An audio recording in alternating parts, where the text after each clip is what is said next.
nós vamos falar agora dos 35 anos da Constituição Federal Brasileira. O presidente do Senado Federal, Rodrigo Pacheco, celebrou os 35 anos da Constituição Federal em uma sessão solene do Congresso. E em seu discurso, ele disse que, abre aspas, a sociedade vence a cada dia em que a Constituição é vivida, fecha aspas. Pacheco também ressaltou o papel da Constituição como garantidora do Estado Democrático de Direito. Além disso, ele afirmou que a Constituição segue viva, entre aspas, e tem passado por mudanças importantes nas últimas décadas. Eu queria lembrar aqui só uma coisa, eu já vou passar também para a celebração que teve no Supremo. Mas eu guardei aqui o discurso da sessão de promulgação, já que a gente está falando de Congresso, da Constituição, feita pelo então Ulisses Guimarães, né? O saudoso Ulisses Guimarães. Quer dizer, não sei se saudoso, né? Afinal de contas... Teve participação na história. Exatamente. Lutou contra a ditadura bravamente. Exato, merece. Merece. Nosso reconhecimento. O que disse Ulisses Guimarães, né, quando houve a sessão solene de promulgação da Constituição? Quanto a ela, Constituição, né, discordar sim, divergir sim, descumprir jamais, afrontá-la nunca, né?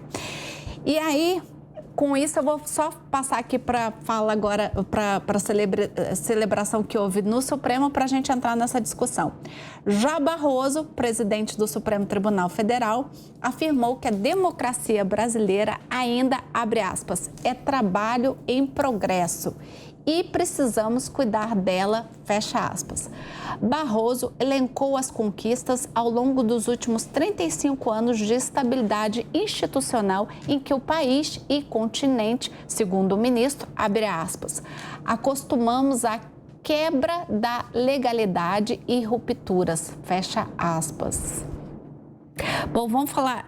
Então, você já tinha dado um spoiler, são 250 artigos a nossa Constituição, mas vamos lembrar, vocês estavam fazendo uma pequena comparação com a Constituição americana. Primeiro que a gente tem aí origens do nosso direito diferentes, né? Inclusive, com relação à Constituição, a nossa é uma Constituição que abarca diversos direitos, inclusive das liberdades civis, né? Foi batizada como uma Constituição cidadã. Por quê? Porque ela veio logo depois de 21 anos de ditadura, né? Ela é a nossa 7ª Constituição desde que a primeira foi promulgada lá por Dom Pedro I. Eu considero que essa Constituição ela é muito importante para a sociedade brasileira, principalmente fruto aí de uma Constituinte que foi constituída aí logo... Constituinte que foi constituída ficou ótimo, mas que foi formada depois desse longo período de ditadura, e aí você vem, por exemplo, com o artigo 5º, que é belíssimo, né? Você vem aí com esses direitos aí, todos de liberdade, direitos individuais, né? Garantidos, tá liberdade. Agora. Exato, mas foi uma Constituição belíssima. Eu considero que a nossa Constituição ela é mais, portanto, mais completa do que a americana nesse sentido, porque ela abarca mais, ela abre o leque. Sem dúvida, ela falou até do Colégio Pedro II. É super completa a nossa Constituição. Exato. Tem, inclusive, o valor do piso, o valor nominal do piso salarial de algumas categorias profissionais. A nossa Constituição não tem sido passado por mudanças importantes nas últimas décadas. A nossa Constituição passa por mudanças importantes toda semana. Toda vez que o Congresso Nacional tem quórum para votar uma PEC, a nossa Constituição passa por mudanças importantes. Então, causa um pouco uma agonia também, né? Se a Constituição é o documento fundamental de uma sociedade, vamos parar de mudar os fundamentos da nossa sociedade toda semana. Vamos ter um pouco mais de cuidado. É muito fácil termos aqui o presidente do Congresso Nacional tratar a Constituição como um documento magno da sociedade. Mas toda semana eles querem colocar uma coisinha, tirar uma coisinha, mudar. Vamos tratá-la com o respeito que ela merece, então, colocando coisas que deveriam estar na Constituição e não coisas que alguém deseja garantir por algum momento provisório ali. Só para esclarecer para quem está em casa, já que você falou isso, desde que ela foi promulgada, ela já sofreu 143 alterações. Aí, que tranquilo. Ó. Não adianta a gente ter uma Constituição tão grande, né? Falar até da dos Estados Unidos, se a nossa tem que ser mudada toda hora, se a nossa não está sendo respeitada, como a gente está vendo. É bonita a nossa, ela é toda completinha, ela abarca muita coisa, mas é que nem ele falou, né? A gente acaba... É uma sequência de Brasil, eu vou usar muito essa frase agora, peguei pra mim essa frase. De nada. Eu peguei pra mim Mas a gente acaba tendo, toda hora ela tá sendo mexida e acaba sempre com aquela coisa de uma lei que não pega. Aí coloca uma vírgula ali que agora pega, aí não pega. Mas agora ela é a lei, mais a vírgula, e mais um tequinho, mais um parágrafo, mais um... Entendeu? Eu acho que esse é o grande problema hoje. Basta ver, assim, que eu acho que é o exemplo mais gritante, que é a questão da liberdade de expressão. Por que a gente está discutindo? A gente deveria ter o direito de falar o que a gente quisesse, obviamente, já com as devidas leis que já existem, caso você afira aí uma outra pessoa. A gente já tem leis que falam sobre isso. Mas todo mundo deveria... A gente não deveria, por exemplo, aqui na Jovem Pan, ter que pensar 10 vezes antes de falar alguma coisa, porque aquela coisa pode ser interpretada de uma tal forma. E agora estão inventando também o negócio do projeto das fake news. Você entendeu? Fica uma coisa meio...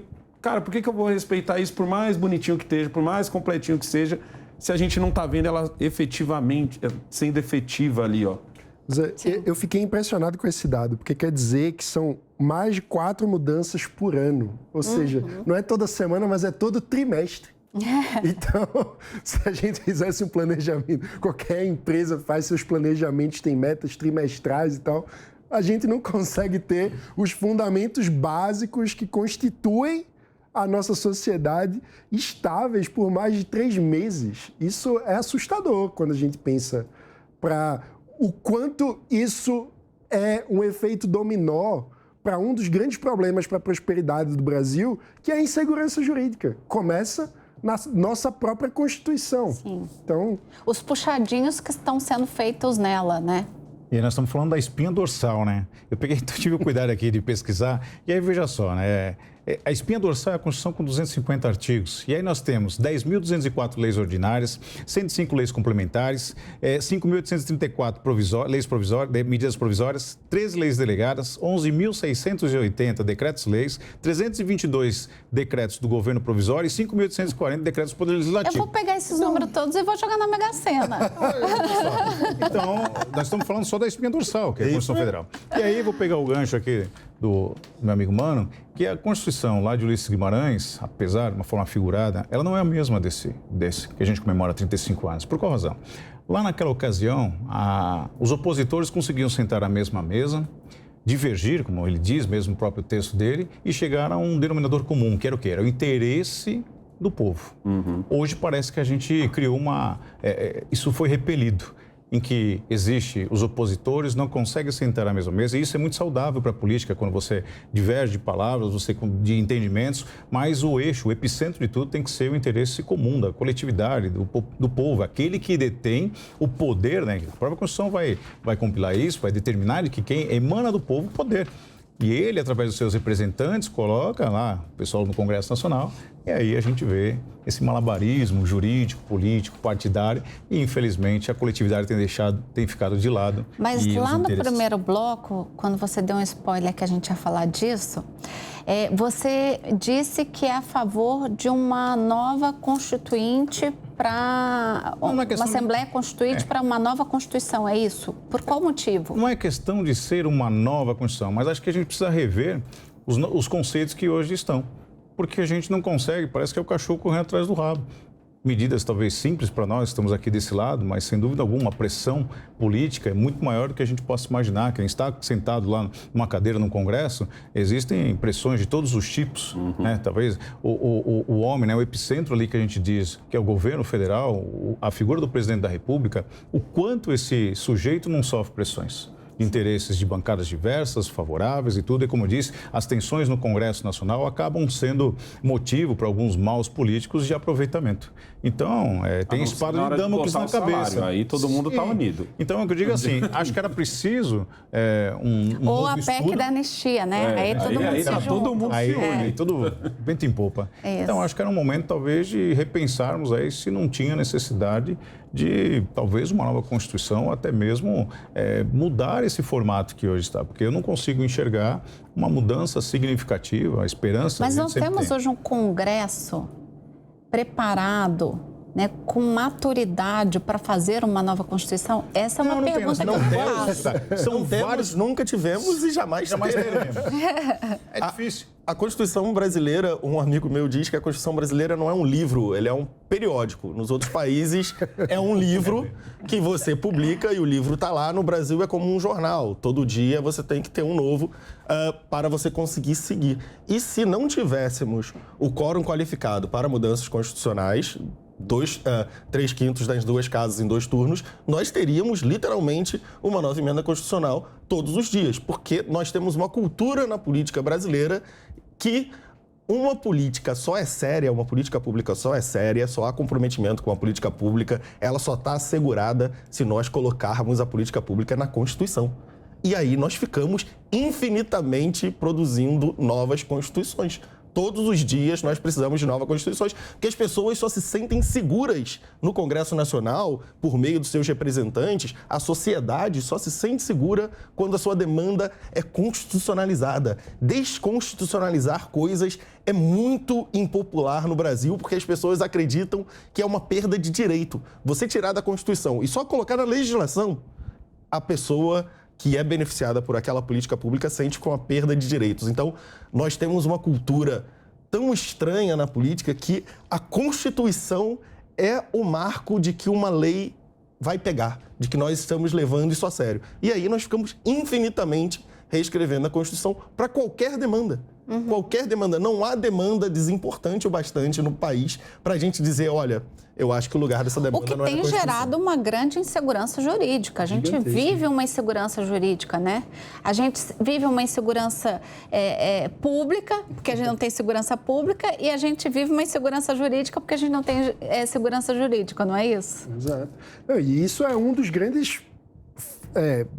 das grandes barreiras para o crescimento econômico, para a prosperidade. A gente precisa ter capacidade de prever um mínimo de instabilidade de quais são as regras do jogo, o que é que está valendo numa disputa, né? Então, na hora de tomar uma decisão de investimento, eu preciso saber qual é a regra que vai valer para o meu negócio. Senão, como o Uber. O Uber agora tendo que pagar R$1 bilhão de reais numa multa trabalhista. Quantas empresas do mundo todo olham para isso e dizem, eu não posso investir nesse país, é uma loucura, eu posso acabar falindo, tendo que pagar uma fortuna por uma decisão judicial completamente imprevisível. Ou seja, eu acho que um ponto fundamental, se a gente quiser avançar como país, é a gente fazer uma grande lipoaspiração constitucional. Mais uma para a gente pegar. A gente cobra muito o STF, né? Que a gente fala, não, mas o STF, o papel dele, eles guardam a Constituição. E aí eles têm que interpretar a Constituição. Mas se toda hora você está mexendo... Sim. Então você está abrindo uma nova... Mas eles mesmos mexem, né? Vamos lembrar que abrindo uma nova, cada hora uma nova porta, né? É um formato paralelo, né? Você mantém a espinha dorsal intacta, quase intacta, e você vai fazendo medidas paliativas que ela não está no reflexo da própria Constituição. E isso, sem dúvida alguma, é prejudicial. Esse volume de leis que a gente tem, a gente acaba não tendo o quê? A eficácia. Então, isso é muito... Mas só para fechar, quem é a favor de uma nova Constituição? Não uma nova, eu sou a favor de uma lipo. Uma lipo, adorei. Começar do zero é muito complicado. Imaginar uma nova interpretação. Principalmente num Congresso que vive de... Porque uma nova nós temos todo dia, como o Magno falou. A gente acaba tendo uma nova todo dia, né? A gente está reformando a Constituição diariamente.